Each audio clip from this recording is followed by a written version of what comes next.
Hello friends, welcome to our channel computer learning redefined. मैं आप सभी का अपने चैनल में हार्दिक स्वागत करता हूं। जैसा कि आप सभी जानते हैं कि हमने असाइनमेंट प्रॉब्लम शुरू कर रखी है। आज की वीडियो में हम असाइनमेंट प्रॉब्लम से ट्रैवलिंग सेल्स पर्सन प्रॉब्लम को सॉल्व करने वाले हैं। असाइनमेंट एंड रूटीन प्रॉब्लम के अंदर की ये प्रॉब्लम है। ओके, चलिए शुरू करते हैं। ट्रैवलिंग सेल्स पर्सन प्रॉब्लम आप सभी ने पहले भी इसका नाम सुना होगा, चाहे तो आपने इसका डेटा स्ट्रक्चर्स में नाम सुना होगा या फिर एल्गोरिथम्स एंड डिजाइन में इसका आपने पहले ही नाम सुना होगा या फिर इसको सॉल्व भी किया होगा। ब्रांच एंड बाउंड के अंदर ये आती है, उसी से हम इसको सॉल्व भी करते हैं। यहाँ पे हम ऑप्टिमाइजेशन रिसर्च या फिर कंप्यूटर ओरिएंटेड ऑप्टिमाइजेशन मेथड्स में इस प्रॉब्लम को हम सॉल्व करेंगे ओआर में। Okay, travelling sales person problem को मैं आपको थोड़ा सा बता दूं। इसमें क्या रहता है कि एक सेल्समैन रहता है, उसको काफी सारी सिटीज में विजिट करनी होती है। रूल के अकॉर्डिंग वो एक सिटी से किसी भी एक सिटी से ट्रेवल करना शुरू करेगा और जितनी भी सिटीज बीच में उसको दी गई हैं उन सब पे एग्जैक्टली वंस वो ट्रेवल करेगा और उसके बाद वो कम बैक करेगा अपनी स्टार्टिंग सिटी पे। ओके, तो मोटो हमारा इसके अंदर ये रहता है कि हमको वो सिटी फाइंड करनी है या फिर ऐसा पाथ फाइंड करना है, ऐसा रूट फाइंड करना है जो शॉर्टेस्ट डिस्टेंस ले, शॉर्टेस्ट टाइम स्पेंड करे वो अपना, और जिसमें शॉर्टेस्ट कॉस्ट लगे उसको घूमने की। ओके, चलिए ये पढ़ के देख लेते हैं कुछ points. There are many cities a salesman has to visit, say ABCD। ABCD 4 cities हो सकती हैं, ज्यादा भी हो सकती हैं। हम मान के चल रहे हैं ABCD 4 सिटीज दी हैं और सेल्समैन को विजिट करनी है।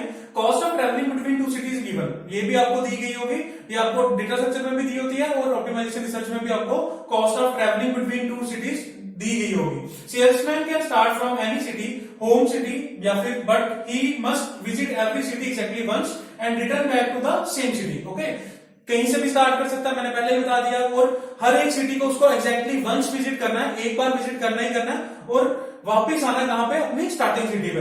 The objective is to find the route with shortest distance, time and cost. ये भी हमने पहले ही पढ़ लिया। आई होप आपको इतनी चीज समझ आ गई होगी।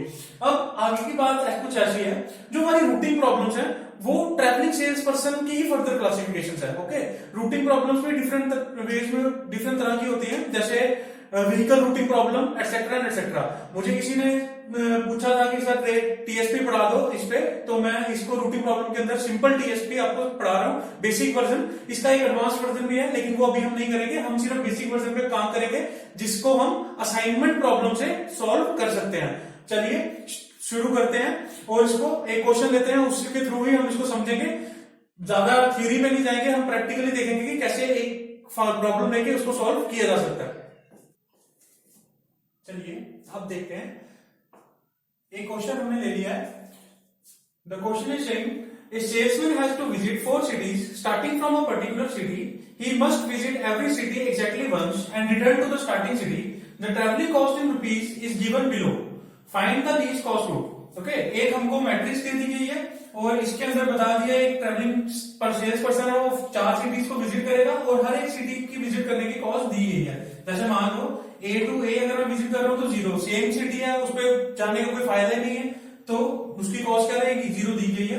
A टू B जाने की 25 रुपीज, A टू C जाने की 75 रुपीज, A टू D जाने की 45 rupees. Same B to A जाने की 35, B टू B जाने की 0। ऐसे आप समझ गए होंगे कि कैसे कॉस्ट दे रखी है। अब हमको बोला कि फाइंड क्या करना है, the least cost route. Least cost route find करना है ताकि मैं किसी भी सिटी से शुरू करूं और सेम वापस ताकि एंड कर सकूं उसी सिटी पे। ओके, तो इस दौरान मुझे क्या फाइंड करना है, लीस्ट कॉस्ट रूट फाइंड करना है। हम इसको कैसे सॉल्व करेंगे, हम इसको सॉल्व करने वाले हैं हंगेरियन मेथड से। ओके, हमने अपनी पिछली वीडियो में भी पढ़ा था कि असाइनमेंट प्रॉब्लम के अंदर उसको हम कैसे सॉल्व करते हैं, हंगेरियन मेथड से। ठीक है, सेम प्रोसेस हम इस पे लगाएंगे। इस पे हमने क्या करना है, अगर तो टीएसपी की कंडीशन सेटिस्फाई हो जाएगी, यानी कि हमको लीस्ट कॉस्ट रूट मिल जाएगा, तो वो मिलेगा कैसे, वो मिलेगा असाइनमेंट प्रॉब्लम से, तो हम अपना सोल्यूशन वहां पे रोक देंगे। ऑप्टिमैलिटी कंडीशन आपको पता है कैसे चेक करते हैं, जितने भी हमारे स्क्वायर्स बनेंगे उसको हम चेक करेंगे नंबर ऑफ रोज के साथ, अगर वो सेम आ जाएंगे तो हम ऑप्टिमैलिटी पे पहुंच जाएंगे। सेम हमको असाइनमेंट प्रॉब्लम की तरह ही इसको सॉल्व करना है और सेम वैसे ही ऑप्टिमल सोल्यूशन तक पहुंचना है। चलिए स्टार्ट करते हैं। तो पहला स्टेप उसमें क्या रहता था, पहला स्टेप हम क्या करेंगे कि इसको जितने भी हमको जीरोस दी गए ना, इनको हम क्या कर लेंगे, इनको हम इंफिनिटी मान लेंगे। ओके, इंफिनिटी मान लेंगे, तो इंफिनिटी का मतलब है कि बहुत ज्यादा। तो इसको मानने का कंसेप्ट ये है कि हम इसके थ्रू ये मान लेंगे कि सेम पोजीशन पे वापस घूमने का कोई मतलब नहीं है, इसलिए हम उसको पहले से इनफिनाइट मान के चल रहे हैं। ओके, चलो इसको अब सिंपल इतना याद रखना कि जीरो सॉल्व को आप इंफिनिटी मान लोगे और उसके बाद सेम तरीके से जैसे असाइनमेंट प्रॉब्लम सॉल्व करते हैं वैसे ही सॉल्व करेंगे। अब सॉल्व करके देखते हैं। सबसे पहला स्टेप हम क्या करते थे, हम रो रिडक्शन करते थे। ओके, रो रिडक्शन करने के लिए हमने क्या करना है, रो मिनिमम फाइंड करना है। अगर मैं इधर रो मिनिमम फाइंड कर लूं, रो मिनिमम की मैं बात करूं तो इस रो का मिनिमम क्या है 25, इस रो का मिनिमम क्या है 25, इस रो का मिनिमम क्या है 15, इस रो का मिनिमम क्या है 65। ओके, यहां तक हम सब ने पहले ही देख लिया है कि रो मिनिमम क्या रहने वाले हमारे पास। तो चलिए अब देख लेते हैं, एक नई मैट्रिक्स बना लेता हूं मैं आपके लिए, from city to city. Okay, अब रो रिडक्शन हमने कर ली। रो रिडक्शन करने के लिए आपको पता हम क्या करते थे, ये मैंने बोल दिया आपको कि इसको इनफाइनाइट मान लेंगे, इनफाइनाइट में से कुछ भी निकालो कोई फर्क नहीं पड़ता। तो 25 माइनस 25 इज 0, 75 माइनस 25 इज 50 और 45 minus 25 is 20। Okay, I hope आपको ये समझ आ गया होगा। नेक्स्ट हम देखते हैं 35 माइनस 25 इज 10, तो ये इनफाइनाइट हो गया, इनफाइनाइट माइनस 25 कोई फर्क नहीं पड़ेगा। 150 minus 25 is 125, 25 minus 25 is 0, 35 minus 15 is 20, 40 minus 15 is 25, infinite minus 0, infinite minus 25 is infinite, कोई फर्क नहीं पड़ेगा 15। Okay, 50 minus 15 is 0। Okay, last वाली में देख लेते हैं 65 minus 65 is 0, 75 minus 65 is 10, 130 minus 65 is 65 और ये आपका इंफिनिटी। आई होप आपको यहां तक समझ आ गया होगा। ओके, कुछ नहीं किया, हमने रो का मिनिमम एलिमेंट फाइंड किया और उससे रो रिडक्शन कर दी। ठीक है, अब नेक्स्ट स्टेप हमारा क्या कहता था, हंगेरियन मेथड का। पहला रो रिडक्शन कर दी, ये मैंने क्या किया रो रिडक्शन। अब नेक्स्ट स्टेप में क्या करना है, रो और कॉलम रिडक्शन करते थे। रो रिडक्शन करने के बाद हमको कॉलम रिडक्शन करनी है। अब कॉलम रिडक्शन के लिए कॉलम मिनिमम फाइंड करना पड़ेगा। कॉलम मिनिमम की अगर मैं बात करूं तो कॉलम मिनिमम क्या है, यहाँ पे इस वाले कॉलम का मिनिमम है 0, इस वाले कॉलम का मिनिमम है 10, इस वाले कॉलम का मिनिमम है 50 और इस वाले कॉलम का मिनिमम है 0। ओके, यहां तक मेरे ख्याल से आप सबको समझ आ गया होगा। ये वैसा ही है जैसा हमने पहले सॉल्व किया था। 0 और यहाँ पे भी 0 आएगा, सॉरी इस कॉलम का भी मिनिमम एलिमेंट 0 है, ये वाला 0 0 यहाँ पे 50 और 0। हाँ, यहां तक ठीक है। अब कॉलम रिडक्शन हमने करनी है, तो कॉलम रिडक्शन में क्या करेंगे, हर एलिमेंट में से कॉलम की जो मिनिमम वैल्यू है उसको सब्ट्रैक्ट कर देंगे। अब मेरे पास जगह थोड़ी कम है, मैं इसी में परफॉर्म करूंगा, आप नई मैट्रिक्स बना के सॉल्व करना।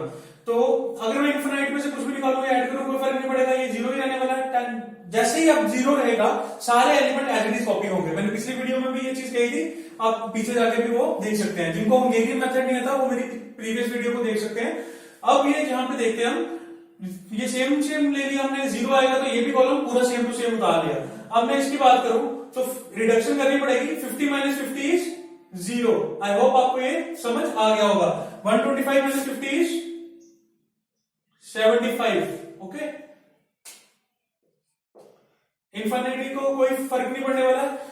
65 माइनस 50 इज 15 और यहां पे 0 है तो ये सारे एलिमेंट्स सेम ही आने वाले हैं। आई होप आपको इतना समझ आ गया होगा। सेम हमने हंगेरियन मेथड के कंसेप्ट लगाए हैं ऑप्टिमलिटी फाइंड करने के, जिसमें हम क्या करते थे, do row and column reduction. Column reduction और रो रिडक्शन हमने कर ली। नेक्स्ट स्टेप हमारा क्या था, हमने शुरू करना है अपनी पहली रो से शुरू करेंगे और रो के अंदर देखेंगे कि नंबर ऑफ जीरोस कितने हैं। अगर तो रो के अंदर सिर्फ एक 0 होगा तो हम उसको स्क्वायर में ले लेंगे और उसके कॉरेस्पॉन्डिंग कॉलम को डिलीट कर देंगे। ओके, वर्टिकल लाइन लगाएंगे। ठीक है, याद रखिएगा।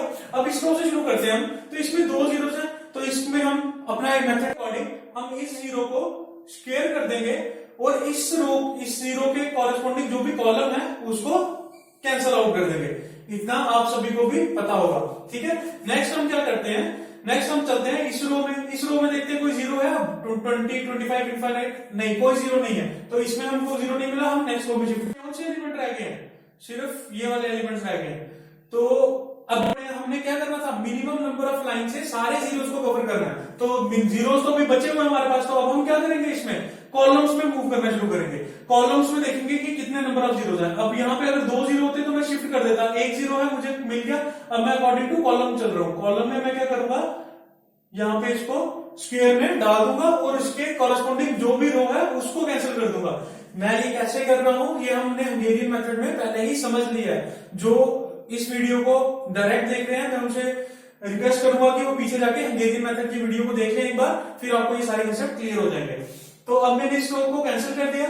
नेक्स्ट हमारे पास अब कोई जीरो बचा है यहाँ पे? नहीं, कोई जीरो नहीं बचा है। चलिए हम अपने ऑप्टिमैलिटी कंडीशन चेक करते हैं, क्या हमने ऑप्टिमैलिटी अचीव कर ली है कि नहीं की है। 1 2 3 3 स्क्वायर है मेरे पास, 3 स्क्वायर है और रोज कितने हैं? A B C D 4 is equal to 3। No, 4 is not equal to 3। इसका मतलब हमने अभी ऑप्टिमैलिटी रीच नहीं की है, हमको इसको फर्दर सॉल्व करना पड़ेगा। ओके, फर्दर सॉल्व करने के लिए हमें क्या करना है, फर्दर सॉल्व करने के लिए हमको इस मैट्रिक्स में बचे हुए एलिमेंट्स यानी कि जो भी अनडिलीटेड एलिमेंट्स हैं उसका मिनिमम फाइंड करना पड़ेगा। सबसे मिनिमम एलिमेंट कौन सा है? 10। ओके, 10 को क्या करेंगे, जो भी इंटरसेक्शन वाले कॉलम्स हैं, इंटरसेक्शन पॉइंट्स हैं, जैसे ये इंटरसेक्शन पॉइंट है, ये इंटरसेक्शन पॉइंट है, 10 को इसमें ऐड कर दूंगा, जितने अनडिलीटेड सेल्स हैं उसमें से सब्ट्रैक्ट कर दूंगा और बाकी के एज इट इज कॉपी कर दूंगा। ओके, आई होप आपको ये समझ आ रहा होगा। अब क्या करते हैं, जैसे कि ये इनफाइनाइट है, इसमें कुछ ऐड या डिलीट करें तो कोई फर्क नहीं पड़ने वाला, इसको रहने देते हैं। और 20 में अगर मैं 10 ऐड कर दूंगा तो ये क्या होने वाला है हमारे पास? 20 में अगर मैं 10 ऐड कर दूंगा तो नई मैट्रिक्स हम बना लेते हैं। यहां पे अभी मैं नई मैट्रिक्स बना लेते हैं इसके, यहां पे मैंने एक नई मैट्रिक्स बना ली है।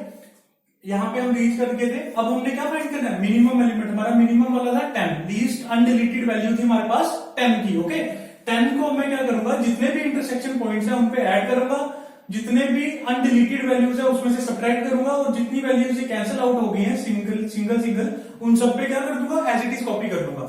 अब देख लेते हैं, इनफिनिट में कुछ ऐड करूं या सब्ट्रैक्ट करूं कोई फर्क नहीं पड़ता, इसलिए मैं उसको वैसे ही लिख रहा हूं as it is, A B C D, और ये भी है आपका ए बी सी और डी। ओके, यहां पे अगर मैं बात करूं तो ये 0 है तो 0 एज इट इज ही कॉपी होगा, ये वाला 0 भी एज इट इज कॉपी होगा। 20 में हम 10 ऐड कर रहे हैं तो 30 हो जाएगा, क्यों? क्योंकि ये इंटरसेक्शन पॉइंट है। अब यहाँ पे 10 एज इट इज कॉपी होगा, 20 एज इट इज कॉपी होगा, 0 एज इट इज कॉपी होगा, और इनफिनिट को कोई फर्क नहीं पड़ रहा। इनफिनिट में सारे पहले ही लिख लेता हूं, यहाँ पे कोई फर्क नहीं पड़ रहा।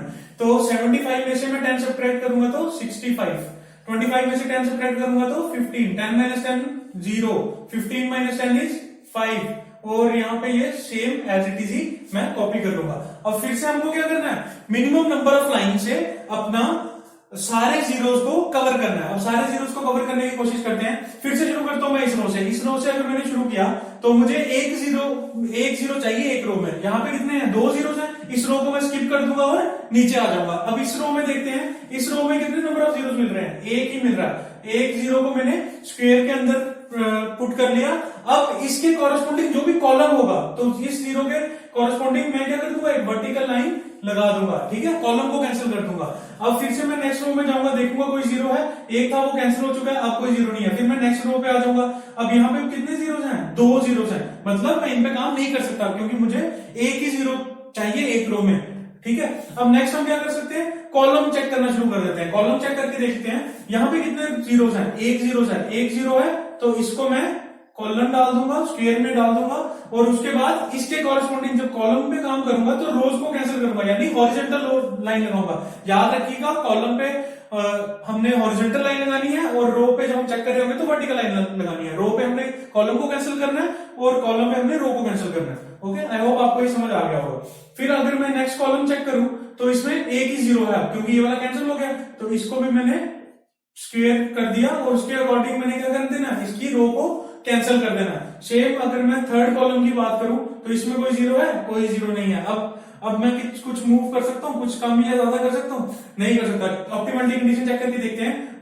1 स्क्वायर, 2 स्क्वायर, 3 स्क्वायर, रोज कितनी है? 4 इज नॉट इक्वल टू 3, मतलब optimality still not reach. Okay, इसके बाद हमको फिर से प्रोसेस रिपीट करना पड़ेगा। प्रोसेस रिपीट करने के लिए मुझे क्या करना है, अब मुझे फिर से एक नई मैट्रिक्स बनानी पड़ेगी। उसके अंदर अनडिलीटेड सेल वैल्यू से मुझे मिनिमम वैल्यू, अब मिनिमम वैल्यू यहाँ पे क्या है? 10। फिर से मिनिमम वैल्यू लेनी होगी। जितने भी इंटरसेक्शन पॉइंट्स हैं, जैसे कि ये वाला इंटरसेक्शन पॉइंट, जैसे कि ये वाला, यहाँ पे मुझे क्या करना है, अपना जो मिनिमम वैल्यू है वो ऐड करनी है, मिनिमम वैल्यू ऐड करूंगा, जितने भी अनडिलीटेड सेल वैल्यूज है उनसे मिनिमम वैल्यू सब्ट्रैक्ट करूंगा और उसके बाद फिर से ये प्रोसेस रिपीट करूंगा मिनिमम नंबर ऑफ लाइंस वाला। ओके, चलो अब इसको फिर से करके देखते हैं। एक मैट्रिक्स फिर से मुझे चाहिए, इसके लिए मैं यहां पे फटाफट एक मैट्रिक्स बना देता हूं।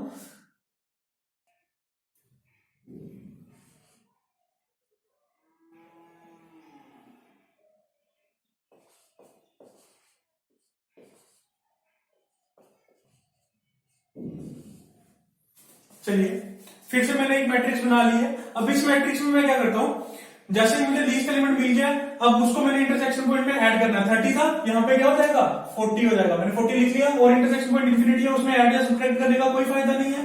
नेक्स्ट में क्या करता हूं, नेक्स्ट में मैं देख लेता हूं मेरे पास अनडिलीटेड सेल वैल्यूज कौन सी है, ये वाली अनडिलीटेड सेल वैल्यूज है, तो इसमें से इसको सब्ट्रैक्ट कर देता हूं। 10 - 10 इज 0, इंफिनिटी में से कुछ निकाले ना निकाले कोई फर्क नहीं पड़ेगा, इन सबको मैं पहले ही फिल कर देता हूं। ओके, 65 - 10 इज 55 और यहाँ पे पहले से ही 0 है तो ये, और यहाँ पे 20 - 10 इज 10, 15 - 10 इज 5, यही अनडिलीटेड सेल वैल्यूज थी, बाकी सबको मैं एज इट इज कॉपी कर रहा हूं। ओके, 5, 0 और 0। अब फिर से हमको क्या करना है, अपना वही मेथड यूज करना है, कौन से वाला, मिनिमम नंबर ऑफ लाइन से सारे जीरोस को कवर करने वाला।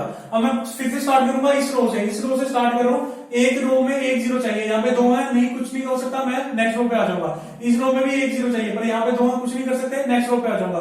फिर एक जीरो मुझे यहाँ पे मिल जाएगा, इसको मैं कवर कर लूंगा और इसके कॉरेस्पॉन्डिंग कॉलम को डिलीट कर दूंगा। ठीक है, फिर यहाँ पे आ जाता हूँ नेक्स्ट रो में, यहाँ पे भी 2 जीरोस मिल गए, कोई काम नहीं कर सकते। अब हम क्या करेंगे, रोज खत्म होगी, कॉलम्स पे आ जाएंगे। कॉलम चेक करके देखता हूँ, यहाँ पे एक कॉलम में एक जीरो चाहिए, यहाँ पे 2 है, कुछ नहीं कर सकता, शिफ्ट कर देता हूँ। यहाँ पे कितने कॉलम है, 2 कॉलम है, कुछ नहीं कर सकता, शिफ्ट कर देता हूँ। अब यहाँ पे कितने कॉलम है, कितने जीरोस हैं, एक ही जीरो है, इसको मैं कवर कर लेता हूँ और इसके कॉरेस्पॉन्डिंग रो को कैंसिल कर देता हूँ। ठीक है, यहां तक आई होप आपको समझ आ गया होगा। अब फिर से मैं रोज को चेक करके देखता हूँ, ठीक है, क्योंकि अब ये तो कैंसिल हो चुके हैं। अब मैं फिर से इनको चेक करके देख लेता हूँ। इस रो में एक ही जीरो है, ठीक है, अब इसमें एक ही जीरो है, इसको भी मैं कंसीडर कर लूंगा। इसको कंसीडर कर लूंगा तो इसके कॉरेस्पॉन्डिंग कॉलम को डिलीट कर दूंगा। अब मैं फिर से इस रो में चेक करता हूँ, कोई जीरो है, नहीं, इसमें कोई जीरो नहीं है। नेक्स्ट रो में शिफ्ट कर देते हैं, इस रो में देखते हैं कोई जीरो है, हाँ इसमें एक जीरो है, इसको मैं कवर कर लूंगा और कवर करने के बाद इसके कॉरेस्पॉन्डिंग कॉलम को डिलीट कर दूंगा। ओके, अब देखो, आप देखने वाली चीज यहाँ पे यह है कि हमने सारे जीरोस कवर कर लिए हैं मिनिमम नंबर ऑफ लाइन से। ओके, यही हमारा ऑब्जेक्टिव रहता है कि सारे जीरोस को हम कवर करें minimum number of lines use करके। अब मैंने वो काम कर दिया, minimum number of lines use करके मैंने सारे जीरोस को कवर कर दिया। अब मैं क्या चेक करूंगा, अपनी ऑप्टिमैटिक कंडीशंस। अब number of squares, number of squares देखूंगा मैं कितने हैं, 1 2 3 4, 4 स्केयर्स है, और number of rows, number of rows is equal to 4, 4 is equal to 4, true, optimality reached. हमने अपनी ऑप्टिमैलिटी रीच कर ली, क्योंकि हम हंगेरियन मेथड से असाइनमेंट प्रॉब्लम की तरह अपना ट्रैवलिंग सेल्सपर्सन प्रॉब्लम को सॉल्व कर रहे थे, और इसके अकॉर्डिंग हमने अपनी ऑप्टिमैलिटी रीच कर ली है। अब हम चेक क्या करेंगे कि हमारा ऑप्टिमम कॉस्ट पाथ यानी लीस्ट कॉस्ट पाथ कौन से होने वाला है, लीस्ट कॉस्ट पाथ कौन सा रहने वाला है, उसको चेक करने के लिए मुझे क्या करना है। अब मैं स्टार्ट करता हूं ए से, ए से अगर मैं स्टार्ट कर रहा हूं तो ए से मैं कहां जा रहा हूं, जहां मुझे लीस्ट कॉस्ट मिल रही है, वो कौन बताएगा, वो आपको ये वाला स्केयर बताएगा। ध्यान से देखिएगा, ए से सी। ओके, अब मैं सी से, सी ये वाला सी से मैं कहां जा सकता हूं, ये वाला स्केयर बताएगा। सी से डी पे जाऊंगा तो वो लीस्ट कॉस्ट देगा, और डी से, इस डी से मैं कहां जा सकता हूं, डी से मैं बी पे जा सकता हूं। ओके, डी से बी मुझे अच्छा रिजल्ट मिलने वाला है। अब मैं बी से कहां जा सकता हूं, बी से मैं ए पे जा सकता हूं। यही आपकी ट्रैवलिंग सेल्स पर्सन प्रॉब्लम है। एक सिटी से स्टार्ट करना है, हर सिटी को एग्जैक्टली वंस विजिट करना है। 4 सिटीज थी, हमने एग्जैक्टली एक बार विजिट किया और वापिस हम अपनी स्टार्टिंग सिटी पे पहुंच गए। ओके, अब इनकी मैं कॉस्ट, अगर मैं इनका ऑप्टिमम आंसर फाइंड कर रहा हूं तो इनकी मैं टोटल कॉस्ट अगर मैं फाइंड करूं, टोटल कॉस्ट की अगर मैं बात करूं तो वो क्या आने वाली है, ए से सी, ए से सी, ए से सी। अब मैं इसको चेक करने के लिए कहां जाऊंगा, अपनी स्टार्टिंग वाली मैट्रिक्स में जो हमारा क्वेश्चन दिया है। ए से सी मेरे पास कितनी कॉस्ट है, ए से सी मेरे पास है 75, ए से सी इज 75 प्लस, और उसके बाद सी से मैं कहां जा रहा हूं, डी पे, सी से मैं कहां जा रहा हूं, डी पे, और ये वाली आएगी। ठीक है। सी से डी पे प्लस 15 और डी से बी पे, ये डी है और ये बी है, डी से बी पे जाने की कॉस्ट कितनी है 75 प्लस 75 और बी से ए पे, बी से ए पर जाने की कॉस्ट कितनी है 35। ओके, टोटल ट्रेवलिंग कॉस्ट आपके पास मैंने निकाल के रख दिया है। इन सबको आप ऐड कर लो तो आपका आंसर आ जाएगा ₹200। ओके, अभी मैंने रुपीज इसलिए लिया क्योंकि हमको पहले ही बता रखा था कि जो प्रॉब्लम है हमारी वो रुपीज में दे रखी है, तो ₹200 मेरी क्या आ जाएगी टोटल ट्रेवलिंग कॉस्ट, जो कि मिनिमम है। लीस्ट वे में सारी सिटीज को ट्रेवल्स करने का खर्चा ये इसी तरीके से, इसी पाथ से हमको मिनिमम मिलने वाला है। ये हमारा ऑप्टिमम सोल्यूशन है। आई होप आपको ये वीडियो समझ आ गया होगा। जिनको कुछ डाउट आ रहे हैं मिनिमम रो से हम मिनिमम लाइन से कैसे ऑल जीरोस को कवर कर रहे हैं, वो हंगेरियन मेथड वाली वीडियो जरूर देखें। और अगर आपको कोई डाउट है इसके अलावा आप कमेंट सेक्शन में जरूर डालें, मैं उनको पूरा दूर करने की कोशिश करूंगा। इसके अलावा अगर आप कोई टॉपिक समझना चाहते हैं वो आप कमेंट सेक्शन में बता सकते हैं। अगर आपको ये वीडियोस अच्छी लग रही हैं please do like, share and subscribe to our channel. Okay, please share this channel link to your friends WhatsApp groups, ताकि उनको भी इससे कुछ बेनिफिट हो सके। चलिए बहुत जल्द मिलेंगे नई वीडियो के साथ, तब तक के लिए थैंक यू।